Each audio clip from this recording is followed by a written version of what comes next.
دعوت عمل۔ زید نے حسب معمول عشاء کی نماز پڑھنے کے بعد استبل میں ایک چکر لگایا، نوکروں کو ڈانٹ ڈپٹ کی اور مکان کے ایک کمرے میں واپس آ کر لیٹ گیا۔ تھوڑی دیر بعد وہ شمع بجھانے کے لیے اٹھا، لیکن کچھ سوچ کر بستر کے نیچے ہاتھ ڈال کر لوہے کا مضبوط صندوق ٹٹولنے لگا اور زور زور سے صندوق کا قفل کھینچنے کے بعد مطمئن سا ہو کر اس نے شمع بجھا دی۔ یہ صندوق، جس کے اندر طاہر کی باقی دولت کے علاوہ صلاح الدین ایوبی رحمۃ اللہ علیہ کی تلوار بھی تھی، زید کو اپنی جان سے زیادہ عزیز تھا۔ طاہر کے جانے کے بعد اس نے گھر سے باہر نکلنا ترک کر دیا تھا۔ وہ ننگی تلوار اپنے ساتھ لے کر سوتا تھا۔ رات کو معمولی سی آہٹ سن کر چونک اٹھتا اور تلوار ہاتھ میں لے کر بغداد کے ان بے شمار چوروں اور ڈاکوؤں کے خلاف لڑنے کے لیے تیار ہو جاتا، جو اس کے خیال میں طاہر کے چلے جانے کے بعد اس صندوق پر تاک لگائے بیٹھے تھے۔ ابتدائی چند ہفتے تو وہ تلوار ہاتھ میں لیے ساری رات بیٹھا رہتا۔ اس کے بعد اس نے پلنگ پر سونے کے بجائے صندوق پر بستر جما لیا، لیکن صندوق لمبائی اور چوڑائی میں چھوٹا تھا۔ کئی بار وہ کروٹ بدلتے وقت نیچے گر پڑا۔ آہستہ آہستہ اس کے خدشات کم ہوتے گئے اور اس نے صندوق گھسیٹ کر پلنگ کے نیچے کر لیا۔ اب مکان کے نوکر یہ کہا کرتے تھے کہ رات کو سوتے وقت اس کی بڑبڑانے کی بیماری کم ہو گئی ہے۔ زید کو ابھی تک اچھی طرح نیند نہ آئی تھی کہ اسے پھاٹک کی طرف کھٹکھٹاہٹ، اس کے بعد چوکیدار کی آواز اور پھر پھاٹک کھلنے کی چڑاہٹ سنائی دی۔ وہ تلوار سنبھال کر اٹھا اور بلند آواز میں چلایا، کون ہے؟ اپنے سوال کا جواب نہ پا کر وہ اندھیرے میں راستہ ٹٹولتا ہوا کمرے کے دروازے کے قریب پہنچا اور کیواڑ سے کان لگا کر سننے لگا۔ ایک گھوڑا پھاٹک کے اندر داخل ہو رہا تھا اور نوکر ایک دوسرے کو جگا رہے تھے۔ زید کہاں ہے؟ کسی نے مکان کے قریب آ کر پوچھا۔ زید کا دل خوشی سے اچھلنے لگا۔ یہ طاہر کی آواز تھی۔ جب چوکیدار نے یہ جواب دیا کہ وہ اندر سو رہا ہے تو اس نے چادر اوڑھنے کی ضرورت بھی محسوس نہ کی۔ جھٹ دروازہ کھول کر باہر نکل آیا اور بھاگتا ہوا طاہر سے لپٹ گیا۔ لیکن تمہارے ہاتھ میں یہ ننگی تلوار؟ اف، مجھے یاد نہیں رہا، میں نے آپ کو ڈاکو سمجھ کر اسے اٹھایا تھا۔ طاہر ہنس پڑا اور زید نے محسوس کیا کہ اسے اچانک شکایات کے ہزاروں الفاظ بھول گئے ہیں جنہیں وہ انتظار کی نہ ختم ہونے والی راتوں میں دہرایا کرتا تھا۔ وہ فقط اتنا کہہ سکا، آپ تندرست تو ہیں؟ زخمی تو نہیں ہوئے؟ میں بہت پریشان تھا۔ طاہر نے جواب دیا، میں بالکل ٹھیک ہوں۔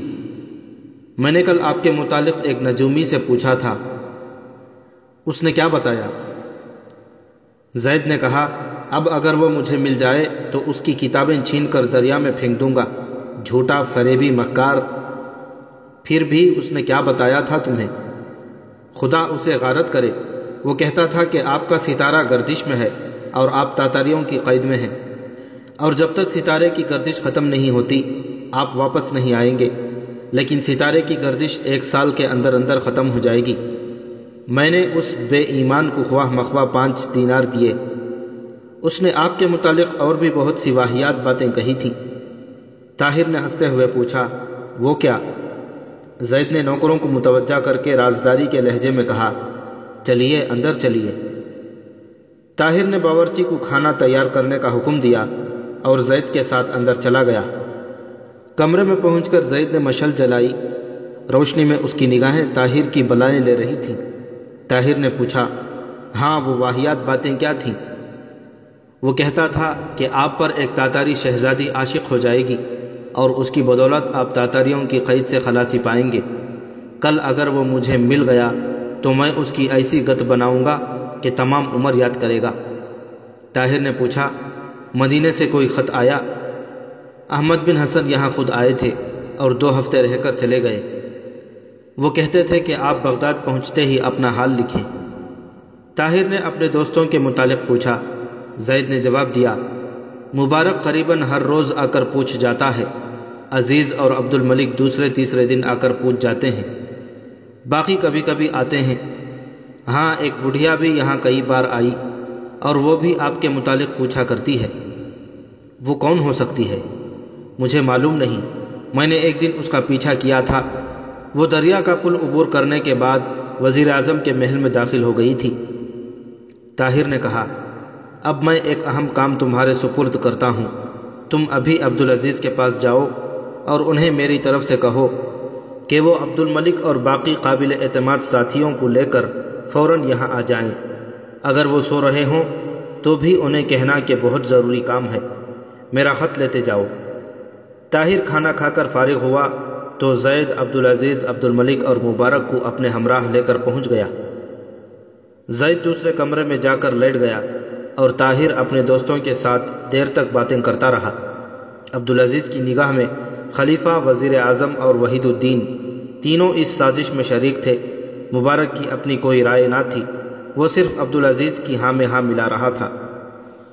عبد الملک بولنے کے بجائے سوچ رہا تھا۔ جب طاہر نے اس کی رائے دریافت کی تو اس نے تھوڑی دیر سوچنے کے بعد کہا، آپ کے ساتھی جو اس سازش کے ثبوت میں پیش کیے جا سکتے تھے مارے جا چکے ہیں۔ وحید الدین ابھی تک روپوش ہے، اس کی جگہ اس کا نائب محلب بن داؤد کام کر رہا ہے۔ جب تک ہم وحید الدین کا پتہ نہیں لگاتے ہم کسی پر کوئی جرم ثابت نہیں کر سکتے۔ اگر وہ مر چکا ہے یا کسی نامعلوم قید خانے میں پڑا ہوا ہے تو کم از کم میں اس کے متعلق یہ کہہ سکتا ہوں کہ اس کا اس سازش کے ساتھ کوئی تعلق نہیں۔ عبدالعزیز نے سوال کیا، وہ کیسے؟ عبد الملک نے جواب دیا، اسے درپردہ مارنے یا قید خانے میں اس شخص کو دلچسپی ہو سکتی ہے جسے اس کو عوام کے سامنے لانے میں اپنی سازش کا بھانڈا پھوٹ جانے کا ڈر ہو، مثلاً خلیفہ یا وزیر اعظم یا کوئی اور جس نے اس کے نام کی سازش کی ہے۔ اس کے برعکس اگر وہ اپنی مرضی سے کہیں چھپا ہوا ہے تو یہ بات پایا ثبوت کو پہنچتی ہے کہ وہ تنہا ان سب باتوں کا ذمہ دار ہے۔ اس لیے جب تک ہم وحید الدین کے غائب ہونے کا راز نہیں کھولتے ہمیں ان واقعات کا کسی سے ذکر نہیں کرنا چاہیے۔ طاہر نے کہا، یہ راز صرف 3 شخصیتوں سے معلوم ہو سکتا ہے، خلیفہ، وزیر اعظم اور محلب بن داؤد۔ میں محلب کو اس لیے شریک کرتا ہوں کہ وحید الدین کے غائب ہونے کے بعد عام حالات میں خلیفہ کو اس کے نائب پر قطعاً بھروسہ نہیں ہونا چاہیے۔ اس کے علاوہ اس کے ایک دم وزیر خارجہ بن جانے سے بھی شکوک پیدا ہوتے ہیں۔ اب سوال یہ ہے کہ ان تینوں میں سے پہلے کس سے ملوں؟ عبد الملک نے کہا، سب سے پہلے آپ وزیر اعظم سے ملیں۔ خلیفہ کے وسیع محل میں ایسے اسرار کو جاننے والے ہمیشہ کے لیے دفن ہو سکتے ہیں، لیکن وزیر اعظم کے محل میں کم از کم ایک وجود ایسا ہے جسے آپ اپنا کہہ سکتے ہیں۔ وہ کون؟ طاہر نے سوال کیا۔ عبد الملک نے مسکراتے ہوئے جواب دیا، آپ بھول گئے، میں تو آپ کی خاطر ہر دوسرے یا تیسرے دن اپنی بیوی کو صفیہ کی تسلی کے لیے بھیجتا رہا ہوں۔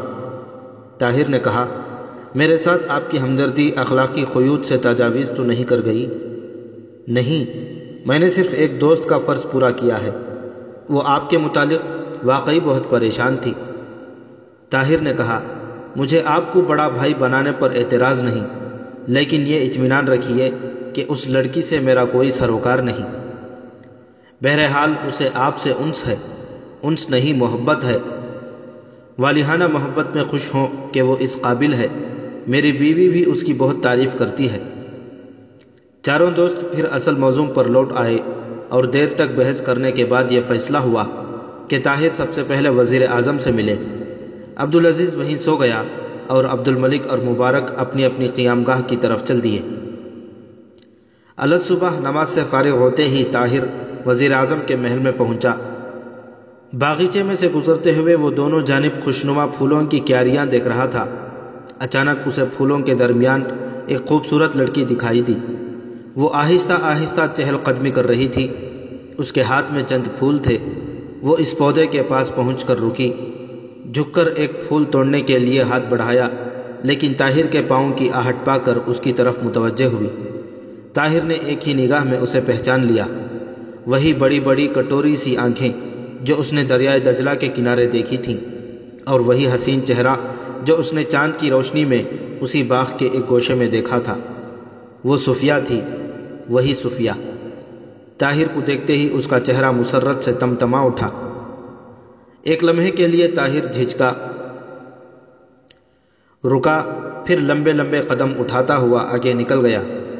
وزیر اعظم نے اطلاع ملتے ہی اسے اندر بلایا، بڑی گرم جوشی سے مصافحہ کیا اور کہا، تم نے بہت دیر لگائی، میں مایوس ہو چکا تھا، کب پہنچے؟ طاہر نے ذرا تفصیل کے ساتھ ان سوالات کا جواب دینے کی کوشش کی، لیکن اس نے جلد ہی محسوس کیا کہ وزیر اعظم کے خیالات کہیں اور ہیں۔ مایوسی سے زیادہ اسے پریشانی ہوئی۔ اس کا خیال تھا کہ وزیر اعظم فوراً ابو اسحاق، کمال اور جمیل کے متعلق پوچھے گا، لیکن اسے جیسے ان کے متعلق یاد بھی نہ تھا۔ طاہر نے ابھی تک تفصیل کے ساتھ قراقرم پہنچنے کے حالات بیان نہ کیے تھے کہ وزیر اعظم نے بات کاٹ کر سوال کیا، خلیفہ کا خط پڑھ کر چنگیز خان نے کیا کہا تھا؟ اس نے کہا تھا کہ ہم خوارزم پر چڑھائی کرنے کا ارادہ ترک کر چکے ہیں۔ جھوٹا فریبی، اس نے ہونٹ کاٹتے ہوئے کہا۔ طاہر نے کچھ سوچ کر کہا، لیکن چنگیز خان کی باتوں سے معلوم ہوتا تھا کہ اسے خلیفہ کے غیر جانبدار رہنے کے متعلق اطمینان ہو چکا ہے۔ شاید قراقرم میں ایسے لوگ موجود ہیں جو چنگیز خان کو یہ تسلی دے رہے ہیں کہ خوارزم شاہ کے متعلق خلیفہ کا ظاہر و باطن ایک نہیں۔ یہ تو ہر احمق کو علم ہے، اور میں چنگیز خان کو احمق نہیں سمجھتا۔ بہرحال مجھے اس بات کا افسوس ہے کہ تمہیں وہاں بھیجا گیا۔ اب دنیا کو یہ کہنے کا موقع مل جائے گا کہ ہم نے درپردہ چنگیز خان کی حوصلہ افزائی کی ہے۔ سپہ سالار کے مستعفی ہو جانے سے اس قسم کے شکوک اور بڑھ جائیں گے۔ سپہ سالار مستعفی ہو گئے؟ وزیر اعظم اس سوال پر چونکا۔ ابھی یہ خبر کسی پر ظاہر نہ کرنا، میں کوشش کر رہا ہوں کہ وہ اپنا استعفیٰ واپس لے لے، اس وقت ہمیں ان کی ضرورت ہے۔ طاہر نے کہا، وحید الدین کے متعلق کچھ پتہ چلا؟ نہیں، اور مجھے اب ان باتوں سے کوئی دلچسپی نہیں۔ میں خلیفہ سے ملنا چاہتا ہوں، کیا آپ اس بارے میں میری مدد کریں گے؟ وزیر اعظم نے بے پرواہی سے جواب دیا، خلیفہ کو نوجوانوں کے جذبات کا کوئی لحاظ نہیں۔ تم انہیں یہ کہو گے کہ خوارزم شاہ کی مدد کا فوراً اعلان کر دیا جائے، اور تمہیں وہی جواب ملے گا جس سے مایوس ہو کر سپہ سالار مستعفی ہونا چاہتا ہے، اور وہ جواب یہ ہے کہ تمہیں ہم نے کب سے مشیر بنایا ہے۔ ممکن ہے کہ میں خلیفہ کے سامنے آنے والے خطرات کا صحیح نقشہ پیش کر سکوں، اور وزیر اعظم نے بات کاٹ کر کہا، برخوردار، بغداد میں سمجھانے والوں کی کمی نہیں۔ تم جاؤ، میں وقت آنے پر تمہیں بلا لوں گا۔ تمہارے لیے میں کوئی موضوع عہدہ سوچ رہا ہوں، چند دنوں تک تمہیں اطلاع مل جائے گی۔ طاہر نے کہا، میں اس نتیجے پر پہنچا ہوں کہ موجودہ صورتحال میں سلطنت میں کسی عہدے پر فائز ہو کر کوئی شخص قوم کی صحیح خدمت سر انجام نہیں دے سکتا۔ تاہم میں آپ کو یقین دلاتا ہوں کہ وقت آنے پر میں اپنے آپ کو قوم کا ایک جانثار سپاہی ثابت کر سکوں گا۔ صفیہ اپنے ہاتھ میں پھولوں کا ایک گلدستہ لیے باغ میں گزرنے والی نہر کے کنارے کھڑی تھی۔ وہ ایک پھول کو بہتے ہوئے شفاف پانی میں پھینک دیتی، اور جب وہ کچھ دور نکل جاتا تو وہ دوسرا پھول پھینک دیتی۔ جب گلدستہ ختم ہو جاتا تو وہ پاس کی کیاریوں سے نئے پھول توڑ کر گلدستہ بناتی، اور پھر اسی کھیل میں مشغول ہو جاتی۔ صفیہ کا تیسرا گلدستہ تقریباً ختم ہو چکا تھا۔ اسے طاہر دیوڑی سے نکل کر دروازے کی سیڑھیوں سے اترتا ہوا دکھائی دیا۔ اس نے جلدی سے سنگ مرمر کے پل پر سے گزر کر نہر عبور کی اور پاس کی کیاری سے پھول توڑنے لگی۔ طاہر قریب آ رہا تھا۔ صفیہ نے ادھر ادھر دیکھا، آس پاس کوئی نہ تھا، تاہم اس کا دل دھڑک رہا تھا۔ وہ جھجکتے ہوئے پھولوں کی کیاری سے باہر نکلی۔ نہر عبور کر کے دوبارہ سڑک پر پہنچنے کے لیے اس کا ٹکمکاتا ہوا پاؤں اچانک پھسلا اور وہ پانی میں آ رہی۔ طاہر نے جلدی سے آگے بڑھ کر سہارا دینے کے لیے ہاتھ بڑھایا۔ صفیہ نے ہچکچاتے ہوئے اس کا ہاتھ پکڑ لیا۔ اس کے چہرے پر حیا کی سرخی اور سفید لہریں رقص کرنے لگی۔ شکریہ، اس نے باہر نکل کر اپنی بدحواسی پر قابو پانے کی کوشش کرتے ہوئے کہا۔ مجھے افسوس ہے، آپ کو چوٹ تو نہیں آئی؟ طاہر نے بولا۔ نہیں۔ طاہر نے تذبذب کی حالت میں ایک قدم اٹھایا، لیکن صفیہ نے جلدی سے کہا، میں یہ پھول توڑ رہی تھی، لیجئے۔ اس نے پھول طاہر کی طرف بڑھا دیے، اور طاہر نے بدحواسی کی حالت میں پھول پکڑ لیے۔ وہ بولی، بغداد میں آپ کا بہت انتظار تھا، آپ نے بہت دیر لگائی۔ ہاں، کچھ ایسے ہی حالات پیدا ہو گئے تھے۔ طاہر کوئی اور بات کیے بغیر چل دیا۔ صفیہ کچھ دیر وہیں کھڑی رہی۔ کیاریوں کے پھول مسکرا رہے تھے اور نہر کا شفاف پانی قہقہے لگا رہا تھا۔ اس نے پھر چند پھول توڑے اور سنگ مرمر کی سل پر کھڑی ہو کر انہیں ایک ایک کر کے ندی میں پھینکنے لگی۔ صفیہ تم آج گھر نہیں آؤ گی؟ سکینہ دیوڑی کے قریب سنگ مرمر کی سیڑھیوں پر کھڑی اسے پکار رہی تھی۔ آئی سکینہ، اس نے جلدی سے قدم اٹھاتے ہوئے جواب دیا۔ محل سے باہر نکلنے کے بعد طاہر دریا کے پل پر تھوڑی دیر کھڑا رہا۔ اس نے پھولوں کی طرف غور سے دیکھا اور پھر جھک کر بہتے ہوئے پانی کی طرف دیکھنے لگا۔ کسی گہرے خیال میں پھولوں پر اس کے ہاتھ کی گرفت ڈھیلی ہو گئی۔ پھول گر کر دریا میں تیرتے ہوئے اس کی نظروں سے اوجھل ہو گئے۔ سوریا، میں تمہارا ہوں، صرف تمہارا، یہ کہتا ہوا وہاں سے چل دیا۔ ہر قدم پر اس کی رفتار تیز ہو رہی تھی۔ اس کے مکان پر عبدالعزیز، عبدالملک، مبارک اور افضل اس کا انتظار کر رہے تھے۔ انہوں نے اسے دیکھتے ہی سوالات کی بوچھاڑ کر دی۔ طاہر نے اطمینان سے بیٹھتے ہوئے کہا، میں حیران ہوں کہ اب تک یہ بات میرے ذہن میں کیوں نہیں آئی کہ اس وقت ہم اس سازش کے اصلی مجرم کو پکڑنے یا پکڑوانے میں کامیاب بھی ہو جائیں تو اس سے خوارزم کی مصیبت ٹل نہیں جاتی۔ ہو سکتا ہے وزیر اعظم مجرم ہو، یہ بھی ہو سکتا ہے خلیفہ کا بھی اس میں ہاتھ ہو، اور یہ بھی ممکن ہے کہ دونوں بری الذمہ ہوں، لیکن یہ وقت ایسا نہیں جسے ضائع کیا جائے۔ تاتاریوں کا سیلاب بہت تیزی سے آگے بڑھ رہا ہے۔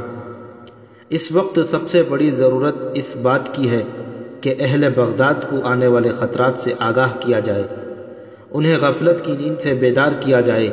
بغداد میں ہر فرقے نے دوسرے فرقے اور ہر گروہ نے دوسرے گروہ کے خلاف مورچہ بنا رکھا ہے۔ انہیں اب یہ بتانے کی ضرورت ہے کہ ایک محاذ ایسا بھی ہے جہاں کفر کی تمام طاقتیں جمع ہو کر مسلمانوں کی تمام قوت کو متحد ہونے کی دعوت دے رہی ہیں۔ ایسی صورت میں وہ لوگ جو چھپ چھپا کر تاتاریوں کی حمایت کر رہے ہیں کھلے بندوں ہمارے سامنے آ جائیں گے۔ میں چاہتا ہوں کہ اب بغداد کی ہر مسجد میں ایک ہی نعرہ بلند ہو، اور وہ یہ کہ تاتاریوں کے مقابلے میں ہم ایک ہیں۔ سب سے پہلے میں بغداد کی جامع مسجد میں یہ نعرہ لگاؤں گا۔ افضل نے کہا، خدا کرے آپ کو کامیابی ہو، لیکن گزشتہ 2-3 صدیوں میں بغداد کے مسلمان صرف آپس میں ایک دوسرے کا سر پھوڑنا سیکھ چکے ہیں۔ سنی شیعہ کا دشمن ہے تو شیعہ سنی کے خون کا پیاسا۔ حنفی، مالکی اور شافعی ایک دوسرے سے دست و گریبان ہیں۔ آپ کسی مسجد میں جائیں، کسی اجتماع کو مخاطب کریں، آپ سے پہلا سوال یہ پوچھا جائے گا کہ حضرت آپ کون سے فرقے سے تعلق رکھتے ہیں؟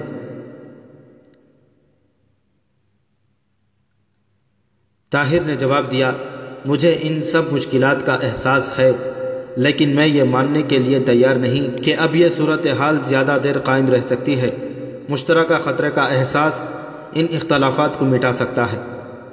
افضل نے کہا، اس کے ذمہ دار ہمارے وہ تن آسان علماء ہیں جن کے سامنے کوئی نصب العین نہیں، لیکن آج انہیں یہ بتایا جا سکتا ہے کہ تمہارا مقابلہ ایک ایسی قوم سے ہے جو ہر کلمہ گو کی دشمن ہے، تمہاری آزادی کے چراغ بجھنے والے ہیں۔ ہم ان علماء کو یہ کہیں گے کہ تم نے مسلمانوں کو ایک دوسرے کے ساتھ لڑا کر دیکھ لیا، اب کفار میدان میں تمہیں للکار رہے ہیں، اور مجھے یقین ہے کہ عوام انہیں گھسیٹ کر میدان میں لے آئیں گے۔ عبدالعزیز اور عبدالملک نے بھی اس بحث میں حصہ لیا، اور بالآخر یہ فیصلہ ہوا کہ طاہر جمعہ کے روز جامع مسجد میں اہل بغداد کو خوارزم کے حالات سے آگاہ کرے، اور اس سے قبل شہر میں یہ مشہور کر دیا جائے کہ ایک شخص اہل بغداد کے نام خوارزم کے مظلوم مسلمانوں کا پیغام لایا ہے۔ اٹھنے سے پہلے عبدالعزیز نے کہا، مجھے یقین ہے کہ حکومت ہمیں دیر تک ایسی سرگرمیوں کی اجازت نہ دے گی، اور آئندہ چند ہفتوں کے بعد ہماری منزل خوارزم کا میدان جنگ ہوگا، لیکن ہمارے لیے بہتر ہوگا کہ حکومت پر ہماری سرگرمیاں ظاہر نہ ہوں۔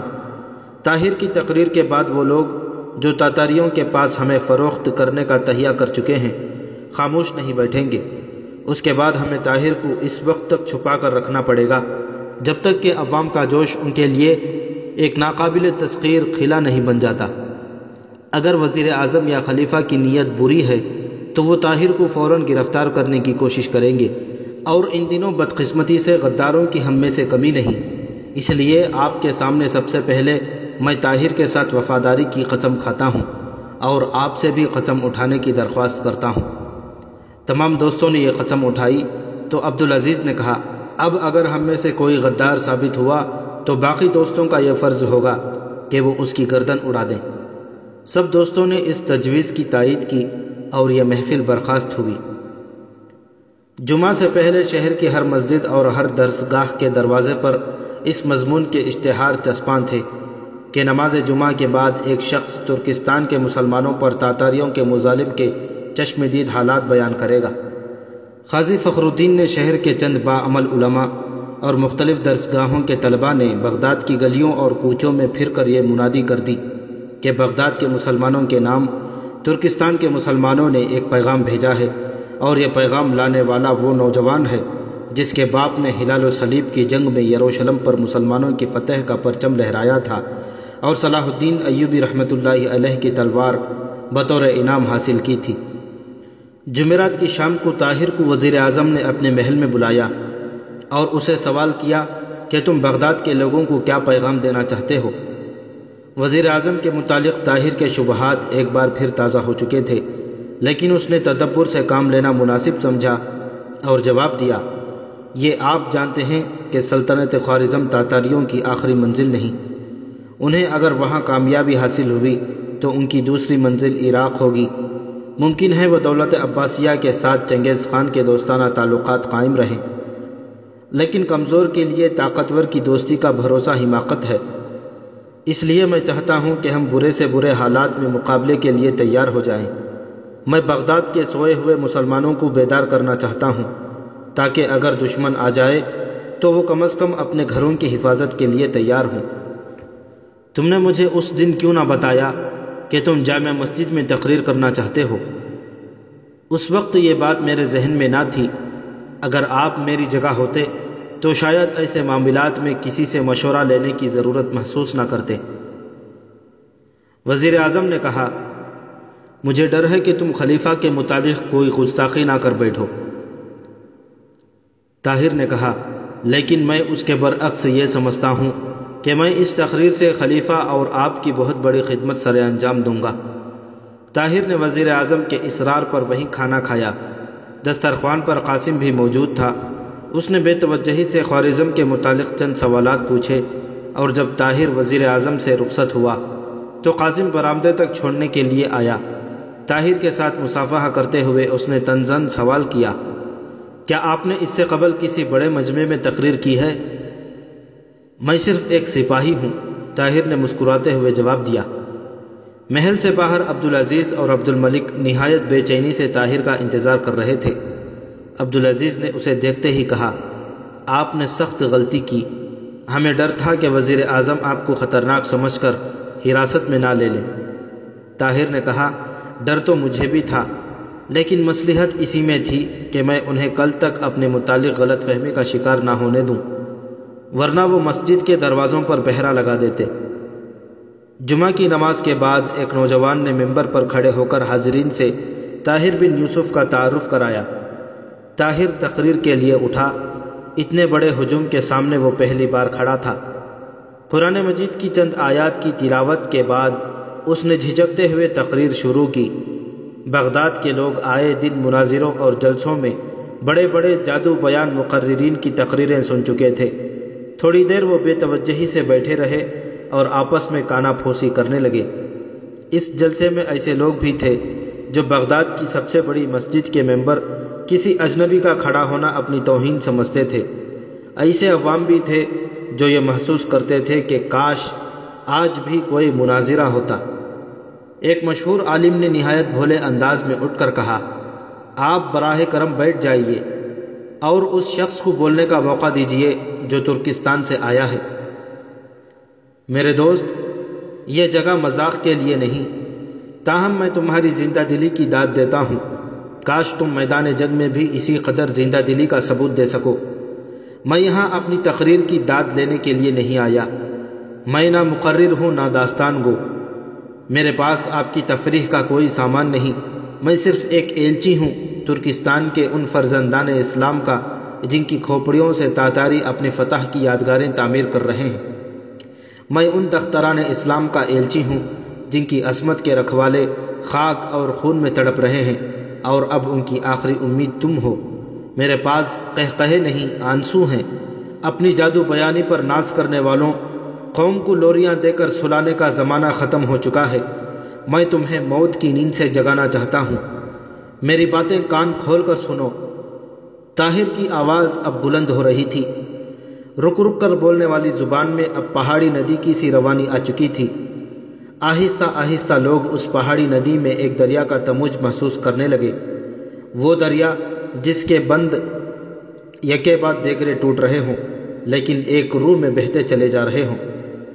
وہ ماضی کے نقاب اٹھا کر اس بھولی ہوئی منزل کی طرف اشارہ کر رہا تھا جہاں سے صحرا نشینان عرب تسخیر عالم کا ارادہ باندھ کر نکلے تھے۔